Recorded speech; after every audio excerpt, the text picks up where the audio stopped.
तो फ्रेंड्स, मैं आपका मेंटोर AK सिंह और आज फिर हम अपने UGC नेट की स्पेशल तैयारी करेंगे। यानी UGC नेट में हम क्या देख रहे हैं, जो बार बार आने वाले क्वेश्चन है, यानी कि बार बार आपके एग्ज़ामों में रिपीट होते हैं और रिपीट होने के चांसेस आपके इस बार भी देखने के लिए मिल सकते हैं। यानी कि आपको बार बार रिपीट हो रहे हैं और इस बार आपको देखने के लिए मिल सकते हैं। तो हम क्या देख रहे थे, जो प्रीवियस ईयर यानी कि जो आपके 19 के पेपर हैं, 18 के पेपर है, जो प्रीवियस ईयर में कहीं ना कहीं ऐसे क्वेश्चन हैं जो आपको बार बार देखने के लिए मिलते हैं हर एग्ज़ाम में लाइब्रेरी के, और कहीं ना कहीं इस बार भी आने की संभावना हो सकती है। तो आपको वो क्वेश्चन आपको कराए जा रहे हैं और इसके अलावा एक वीडियो आपको चैप्टर वाइज मिल रही है, तो 2 वीडियो आपको मिल रही है। इस चीज़ का ध्यान रखिए। तो चलिए शुरू करते हैं। यानी कि आप क्लास शुरू करते हैं। एक बच्चे की बुक का थोड़ा सा, यानी कि बुक परचेज़ करी है तो उससे रिक्वेस्ट लिंक भेजा था, थोड़ा सा टाइम लग गया।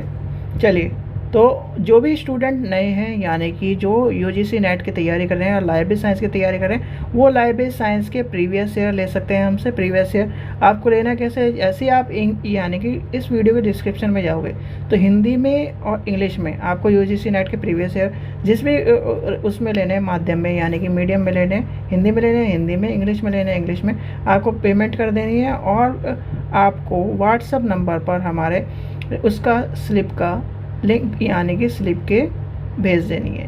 विदिन 24 आवर आपके पास रिक्वेस्ट लिंक भेज दिया जाएगा और आपकी बुक आपके पास यानी कि आपके गूगल ड्राइव में आपको मिल जाएगी। और बुक का मतलब ये नहीं है कि आपके जो बुक है आपके एग्ज़ाम तक सीमित रहेगी, नहीं, जब तक आपकी ईमेल आईडी है तब तक आपके पास रहेगी, यानी कि लाइफ टाइम में आपके पास रहेगी आपकी ईमेल आईडी। तो आपकी बुक भी आपके पास गूगल ड्राइव पर सेव रहेगी।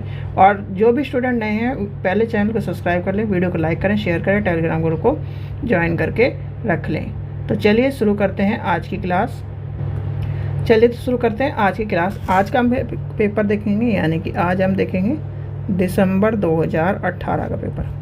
तो दिसंबर 2018 का पेपर देखेंगे। तो दिसंबर 2018 के पेपर में हम सबसे पहला क्वेश्चन देखते हैं। आपको क्वेश्चन, आपने एक क्वेश्चन सुना होगा कि ट्यूब लिन कोर मेटा डाटा, ठीक है, इसके एलिमेंट पूछे जाते हैं। और ये क्वेश्चन मैंने आपको शायद करवाया भी था। इसके एलिमेंट कितने हैं? 15 एलिमेंट, यानी कि 15 एलिमेंट के तौर पर आपको पता होना चाहिए। और एक क्वेश्चन कई बार आ चुका है। दूसरा क्वेश्चन आपका क्या है? 3 कार्ड, यानी कि 3 कार्ड सिस्टम। 3 कार्ड सिस्टम के ऊपर आपसे पूछा जाता है कि 3 कार्ड सिस्टम का निर्माण किसने किया। तो 3 कार्ड सिस्टम का निर्माण आपके SR रंगनाथन जी ने किया था। SR रंगनाथन जी ने किया था। इसमें कौन कौन से आ जाते हैं? इसमें आपका आ जाता है रजिस्टर कार्ड, दूसरा क्या है आपका? चेक कार्ड, और तीसरा क्या है आपका? क्लासिफाइड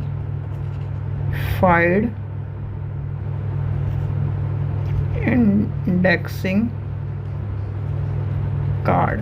तो ये आपके क्या हैं, आपको देखने के लिए मिलते हैं, ठीक है। तो आपको पता होना चाहिए ये क्या है, कार्ड के ऊपर क्वेश्चन आपको देखने के लिए मिलेगा। एक और रंगनाथन जी से रिलेटेड क्वेश्चन आपसे पूछा जाता है कि जो रंगनाथन यानी कि एक बुक का नाम आपसे पूछा जाएगा, प्रोग्लेमन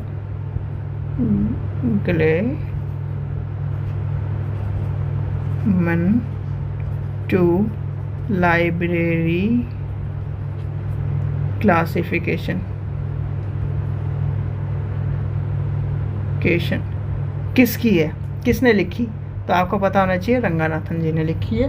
तो आपसे ये तीनों क्वेश्चन, यानी कि आपके तीनों क्वेश्चन क्या है, आपके इम्पोर्टेंट क्वेश्चन है और कई बार आपसे पूछे गए क्वेश्चनों में से एक हैं, ठीक है। चलिए आगे चलते हैं। आगे आपसे क्वेश्चन पूछा जाता है, यानी कि फुल फॉर्म के तौर पे आपको क्वेश्चन पता होना चाहिए। फुल फॉर्म आपकी सारी याद कर लेने, जैसे कि IFAL। AP क्या है? AP क्या है? इंफॉर्मेशन ऑल, यानी इंफॉर्मेशन फॉर ऑल प्रोग्राम, ठीक है। इंफॉर्मेशन फॉर ऑल प्रोग्राम जो लॉन्च किया था वो किसने किया था, वो आपका करा था यूनेस्को ने, यानी कि लॉन्च क्या क्या था, LAUNCHED, लॉन्च्ड बाय यूनेस्को, ठीक है, यूनेस्को ने किया था। तो ये क्वेश्चन भी आपसे पूछा जाता है, तो आपको पता होना चाहिए। चलिए आगे चलते हैं, आगे देखते हैं। फुल फॉर्म सारी याद कर लेनी है। फुल फॉर्म में एक आपका पूछा जाता है LAST, ये क्या है, library information science and technology abstract, ठीक है, क्या है, library information science technology abstract के तौर पर आपसे क्वेश्चन पूछा जा सकता है। तो आपको पता होना चाहिए ये किसके द्वारा या किससे, और इसका है कौन, इसका यानी कि एक तरह से इसमें आ जाएगा SO होस्ट, ठीक है, ये आपसे क्वेश्चन पूछा जा सकता है, तो आपको पता होना चाहिए। चलिए आगे देखते हैं, आगे देखते हैं हम कौन सा क्वेश्चन आपसे इम्पोर्टेंट आपके तौर पर मिलता है आपको, जो कहीं ना कहीं बार बार रिपीट हो सकते हैं या फिर इस बार के एग्ज़ाम में आपको देखने के लिए मिल सकता है। देखिए कुछ क्वेश्चन आपके ऐसे होते हैं जिसे कहते हैं कि पैट क्वेश्चन, आपसे जैसे कि आपका लाइब्रेरी डे पूछ लेगा, लाइब्रेरियन डे पूछ लेगा। अच्छा, अब आपसे मैं क्वेश्चन पूछूं कि लाइब्रेरी वीक कब मनाया जाता है, अब आपसे मैं कोई क्वेश्चन पूछ लूँ नेशनल लाइब्रेरियंस डे कब मनाया गया, तो नेशनल लाइब्रेरी यानी कि क्वेश्चन नंबर 6 के तौर पर आपसे मैं पूछता हूँ, नेशनल लाइब्रेरी यानी कि नेशनल लाइब्रेरियन डे कब मनाया जाता है। अब लाइब्रेरियन डे कब मनाया जाता है, इंडिया में, यानी कि आपको ये पता होना चाहिए, इंडिया में पूछा है मैंने, तो इंडिया में कब मनाया जाता है। अब इंडिया में कब मनाया जाएगा भाई, किसी के जन्मदिन पे ही तो मनाया जाएगा, और किसका जन्मदिन होगा उस दिन, रंगनाथन जी का जन्मदिन होगा। रंगनाथन जी का जन्मदिन कब है, 12 अगस्त, ठीक है, आने वाला है 12 अगस्त को है उनका जन्मदिन, जिसके तौर पर हम क्या मनाते हैं, आपका नेशनल लाइब्रेरियन डे मनाते हैं। तो आपको पता होना चाहिए नेशनल लाइब्रेरियन डे कब मनाया जाता है, 12 अगस्त को मनाया जाता है, और आपको ये कहीं ना कहीं टर्म के तौर पर पूछा जा सकता है कि ये कब मनाया जाता है। फिर आपसे नेक्स्ट क्वेश्चन पूछा जा सकता है, नेक्स्ट क्वेश्चन आपको आ जाता है नेशनल रजिस्ट्री ऑफ ट्रांसलेटरी, ठीक है, ये यानी कि इसकी मेंटेनेंस कौन करता है, मेंटेनेंस के तौर पर पूछा जाएगा, तो इसका आंसर आ जाएगा ट्रांसलेशन मिशन, यानी कि कुछ नहीं करना, नेशनल का नेशनल आ जाएगा, ट्रांसलेशन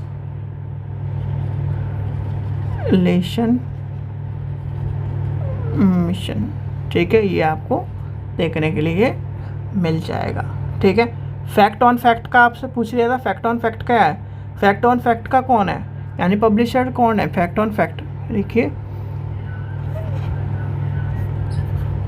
फैक्ट्स ऑन फाइल के तौर पर आपसे क्वेश्चन पूछा जाएगा, पब्लिशर कौन है, यानी प्रकाशक किसके द्वारा होता है, तो इसका हुआ था H.W. विल्सन, ठीक है, ये आपसे क्वेश्चन पूछा जा सकता है कि फैक्ट ऑन फाइल L, ठीक है, ये भी आपसे क्वेश्चन पूछा जा सकता है, घुमा फिरा के आपको पता होना चाहिए, ठीक है। अब आपसे कोई सा भी एक्ट पूछ लिया जाएगा, यानी कि वही आपके 19 से 19 आपको एक्ट याद करने हैं सारे के सारे। फिर आपसे क्वेश्चन पूछा जाता है कि आपका जो ई ज्ञान कोश है, यानी कि ई ज्ञान कोश आया कब, ई ज्ञान कोश किसके अंदर काम कर रहा है, ई ज्ञान कोश का जो आपका अनुपादन है, यानी कि किसने किया है, तो ये किस तरह के क्वेश्चन आपसे पूछा जा सकता है। ई ज्ञान कोश जो है, सीधे सीधे आप ध्यान रखो, जो भी स्टूडेंट क्या है इग्नू से पढ़े हुए होंगे तो उन्हें पता होगा ई ज्ञान कोश क्या है, इग्नू के द्वारा एक प्रोग्राम चलाया गया था, यानी कि एक तरह से यानी कि ये मान लीजिए एजुकेशन प्रोग्राम के तौर पर कहीं ना कहीं वो शुरू किया गया था, फिर आके जाके वो चैनल के रूप में लर्निंग रिसोर्स रिप्रेजेंट के तौर पर आपको देखने के लिए मिलता है। तो ई ज्ञान जहाँ पर आ जाए वहाँ पर इग्नू, ध्यान रखना, ये क्वेश्चन आपको वैसे तो देखने के लिए मिलेगा नहीं। ई पाठशाला, ई ज्ञान, आपका शोध गंगा, ये सारे के सारे आपको पता होना चाहिए, क्योंकि ये कहीं ना कहीं हायर लैंग्वेज लेवल की ठीक है, हायर लेवल में आपको देखने के लिए मिलते हैं। फिर आपसे क्वेश्चन पूछा जा सकता है कि 7 फैक्ट्स ऑफ इंफॉर्मेशन लाइब्रेरी, यानी कि क्वेश्चन नंबर 10 के तौर पर आपको मिल जाएगा 7 फैक्ट्स बोला फेस ऑफ इंफॉर्मेशन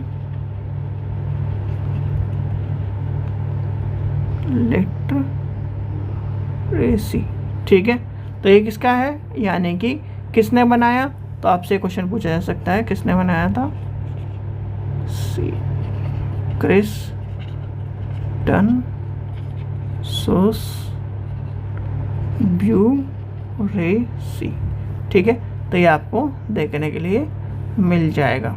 चलिए आगे चलते हैं। फादर ऑफ बिब्लियोग्राफी, ये आपको पता ही किसने है, यानी कि फादर ऑफ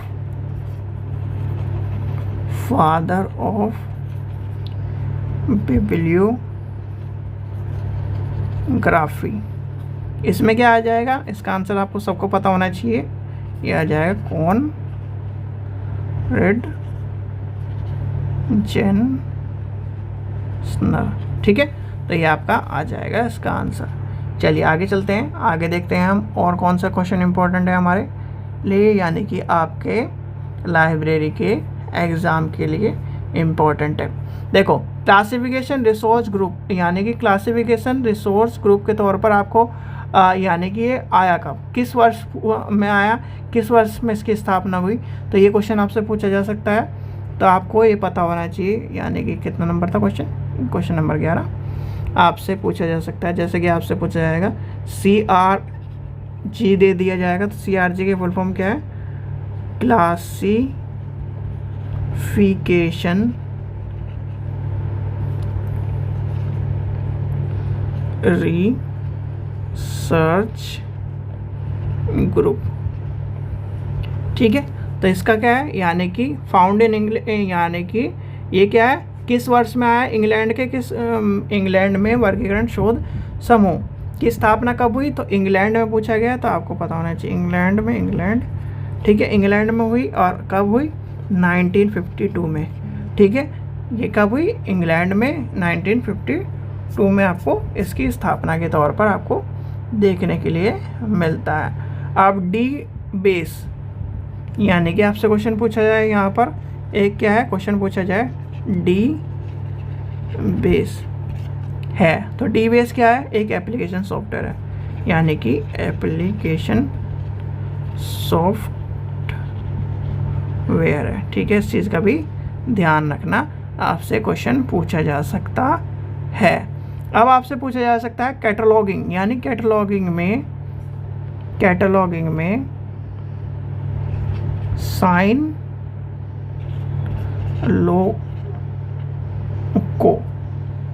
लोगो क्या है, तो ये क्या है, विदाउट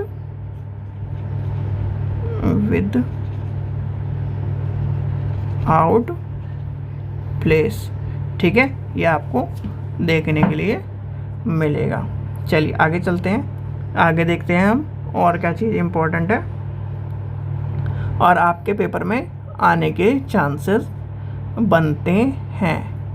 इंसाइक्लोपीडिया ब्रिटानिया, आपको पता ही है इंसाइक्लोपीडिया ब्रिटानिया के बारे में आपसे क्वेश्चन पूछा जा सकता है। इंसाइक्लोपीडिया ब्रिटानिया क्वेश्चन नंबर 15 में लेके चलते हैं। CYC क्लोपीडिया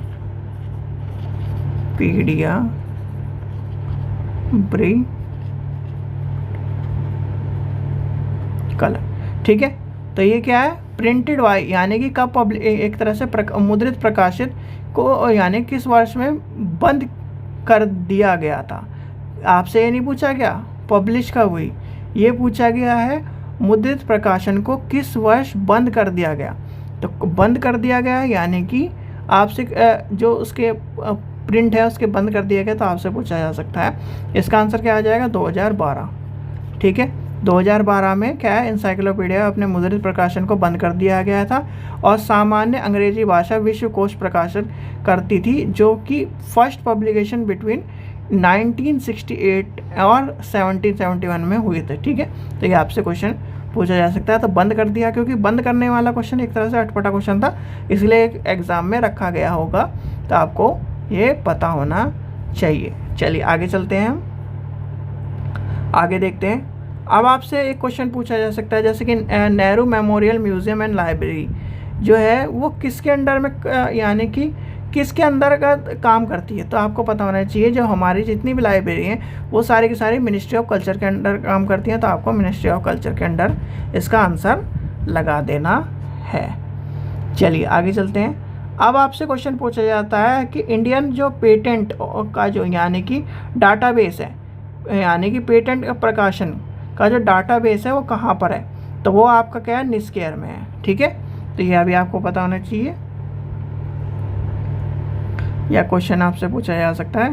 क्वेश्चन नंबर 16 के तौर पर आप लिखते हैं कि डाटा बेस इंडियन पेटेंट्स। ठीक है, ये कहाँ पर है, इसका डाटा कहाँ पर, निस्केयर। ठीक है, ये आपको देखने के लिए मिलता है। चलिए आगे चलते हैं, आगे देखते हैं हम कौन सा क्वेश्चन होगा इम्पोर्टेंट बैठता है और कौन सा क्वेश्चन आपको देखने के लिए मिल सकता है। Delivery book act, delivery book act में सबको पता है, डिलीवरी बुक एक्ट यानी कि question number 17, delivery of book act. ये क्वेश्चन आपसे पूछा जा सकता है। ये क्या है, आया कब, अधिनियम आया कब, तो आपको पता होना चाहिए ये आया था 1954 में, रिवाइज आया था 1956 में। और रिवाइज में क्या करा गया था, ये आपको कमेंट सेक्शन में बताना है, रिवाइज में क्या क्या चीज़ों को ऐड करा गया था, ये आपसे पूछा जा सकता है। ठीक है, चलिए आगे चलते हैं, आगे देखते हैं। साइंस एब्स्ट्रैक्ट का मैंने आपको कल बता दिया था कि साइंस एब्स्ट्रैक्ट किसके अंतर्गत आता है, यानी कि ASI, यानी कि IS बनना है, LIC बनाना है, यानी कि आपको पता होना चाहिए, इसके अंतर्गत आपको देखने के लिए मिलता है। ठीक है, चलिए आगे चलते हैं। इंडियन लाइब्रेरी रिव्यू का जो ब्लॉग है वो किसके अंतर्गत आता है, वो आपके आता है नेशनल लाइब्रेरी ऑफ कलकत्ता के अंतर्गत आपको देखने के लिए मिलता है। जो बहुत सारे क्वेश्चन आपको मैं आपको मतलब लिखवा नहीं रहा हूँ, बता रहा हूँ, तो उसका मतलब ये नहीं कि वो आप नोट ना करें, नोट करिए उन्हें, इसलिए मैं थोड़ा सा ये बता रहा हूँ जिससे आपको क्या है आइडिया मिल जाए। लिखने का मतलब ये है कि मोस्ट इम्पोर्टेंट, और जो बता रहा हूँ उसमें क्या है इम्पोर्टेंट। ठीक है, अब आपसे क्वेश्चन पूछा जा सकता है, जैसे कि आपसे क्वेश्चन कहा जाता है क्वेश्चन नंबर 18 के तौर पर, ASCII ये क्या है, फुल फॉर्म भी पूछी जा सकती है इसकी। इसमें क्या है, जो मेन कोड है, यानी कि कोड कितने कोड होते हैं, कोड भी पूछे जा सकते हैं। कोड लिख लीजिए पहले, कोड है आपके 256 कोड आते हैं इसके अंदर। ठीक है, इसकी फुल फॉर्म क्या है, लिखिए, American standard code for information interchange,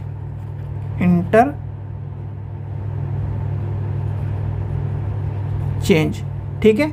और इसमें क्या होता है, 8 बिट का, यानी कि 8 बिट के होते हैं। और ये क्या है, कंप्यूटर की भाषा को बाइनरी से डिजिट, यानी कि एक तरह से जो आपकी बाइनरी और कहीं ना कहीं जो भाषा है उसके लिए कंप्यूटर लैंग्वेज के तौर पर काम आपके देखने के लिए मिलते हैं, परिवर्तन का काम करते हैं। ठीक है, चलिए आगे चलते हैं, आगे देखते हैं आगे कौन सा क्वेश्चन इंपॉर्टेंट है आपका। 10 से 15 क्वेश्चन आपके कंप्यूटर के आएंगे, तो आपको ये पता होना चाहिए सारे के सारे कंप्यूटर के क्वेश्चन भी आपके लिए इम्पोर्टेंट बनते हैं। खुदा बख्श आपको पता है, खुदा बख्श कहाँ पर है, बिहार यानी पटना में है, तो ये आपसे पूछा जा सकता है। मेडिकल लाइब्रेरी कहाँ पर है, मेडिकल लाइब्रेरी आपसे कोई क्वेश्चन मैंने कई बार पूछ लिया, तो मेडिकल लाइब्रेरी का पूछा जा सकता है। मेडिकल लाइब्रेरी खुदा बख्श, एक आपका national library week, national library days, तो ये आपको पता होना चाहिए कहाँ कहाँ पर है, क्या कब मनाए जाते हैं। एक आपका इंडियन लाइब्रेरी एसोसिएशन कब मनाया गया, आपका बड़ोदरा लाइब्रेरी, ये आपके सारे के सारे इंपॉर्टेंट है। और ये क्वेश्चन कहीं ना कहीं आपको घुमा फिरा के आपको लाइब्रेरी के एग्ज़ाम में देखने के लिए मिलेंगे ही मिलेंगे। ठीक है, ALA कब बना हुआ है, ठीक है, ALA कब बना है, आपका इफ्ला कब बना है, तो ये सारे क्वेश्चन क्या है आपको। SLA कब बना है, SLA तो 1900 किस में बना है, 6 में बना है 9 में बना है, ये बताइए 6 में बना है 9 में बना है, कल ही मैंने क्वेश्चन कराया था। तो ये आपको पता होने चाहिए क्वेश्चन कि कहीं ना कहीं जब आपसे पूछा जाए कि आपको क्या है, किस तरह से आपसे क्वेश्चन पूछे जाते हैं। चलिए नेक्स्ट चलते हैं, नेक्स्ट पेज पे चलते हैं। एक क्वेश्चन आपसे पूछा जा सकता है FRBR। तो FRBR की फुल फॉर्म क्या है बताइए, FRBR की फुल फॉर्म क्या है। FRBR की फुल फॉर्म क्या है, फंक्शनल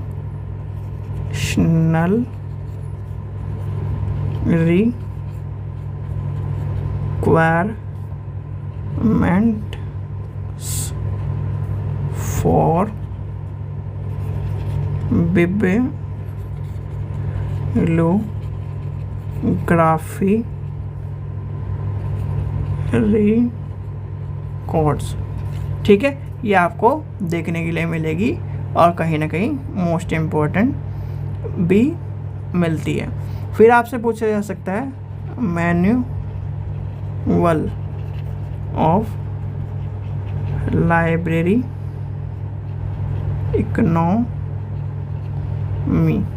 ठीक है, ये क्या है, इसके ऑथर कौन है। अब इसके ऑथर कौन है, इसके ऑथर हैं J.D. ब्राउन। ठीक है, तो ये आपको पता होना चाहिए। राजा राम मोहन राय लाइब्रेरी आपका क्या है, ये क्या है, ISBN is located in Raja Ram Mohan Roy library. देखो, दो चीज़ का ध्यान रखना, और जो भी स्टूडेंट यानी कि UGC नेट के प्रीवियस ईयर की बुक लेना चाहता है, मात्र 100 रुपये में दी गई है, लिंक डिस्क्रिप्शन में दिया गया है आपको, वहाँ से जाकर आपको डिस्क्रिप्शन में लिंक से पेमेंट करनी है, पेमेंट करके व्हाट्सअप नंबर पर भेज देनी, विदिन 24 आवर आपके पास बुक पहुँच जाएगी। दो चीज़ का ध्यान रखो, देखो, एक होता है RRNA यानी कि राजा राम मोहन राय नेशनल एजेंसी फॉर ISBN, ये कहाँ पर है, ये है आपकी न्यू दिल्ली। ठीक है, और एक है राजा राम मोहन राय लाइब्रेरी फाउंडेशन, ये कहाँ पर है, कलकत्ता। ठीक है, तो इस चीज़ का ध्यान रखना, खासकर स्टूडेंट इसी में गड़बड़ करते हैं। जब ISBN राजा राम मोहन राय लाइब्रेरी आती है तो राजा राम मोहन राय लाइब्रेरी तो लिखा होता है, पर राजा राम मोहन राय लाइब्रेरी में ISBN आपका कहाँ है, नई दिल्ली में है। ठीक है, और राजा राम मोहन राय लाइब्रेरी में अगर आपसे पूछा जाए तो ये आपका है कलकत्ता। ठीक है, इस चीज़ का आपको पता होना चाहिए। चलिए आगे देखते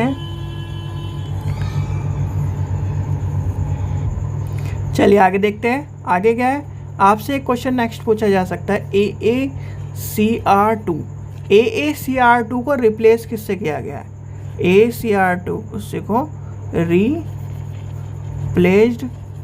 बाय, तो रिप्लेस्ड किससे किया गया है, तो आपको पता होना चाहिए, इसका आंसर हो जाएगा RDA यानी कि आपका रिसर्च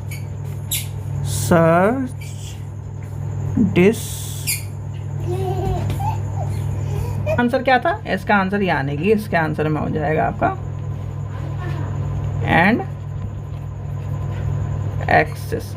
ठीक है, तो और ये क्या है, एक तरह से आपका AACR2 को स्थापित करके, और AACR2 के यानी कि विकास क्या 1978 में हुआ था, और इसका कहीं ना कहीं इसको आपको देखने के लिए मिलता है, यानी कि इसका क्या है, रिप्लेस्ड बाय कर दिया था। तो आपका ये आंसर आपको देखने के लिए मिल सकता है। ठीक है, आगे चलते हैं, आगे देखते हैं आगे क्वेश्चन कौन सा इंपॉर्टेंट है, जो इम्पोर्टेंट है वही देखेंगे हम। मैक्सिमम ज़्यादातर सारे क्वेश्चन इसमें हो चुके हैं कहीं ना कहीं, तो ये क्वेश्चन कहीं ना कहीं आपके इम्पोर्टेंट बनते हैं। ठीक है, चलिए, इस पेपर में आपका यही इंपॉर्टेंट क्वेश्चन थे, यानी कि आपका कल हम देखेंगे जनवरी 2017 का पेपर।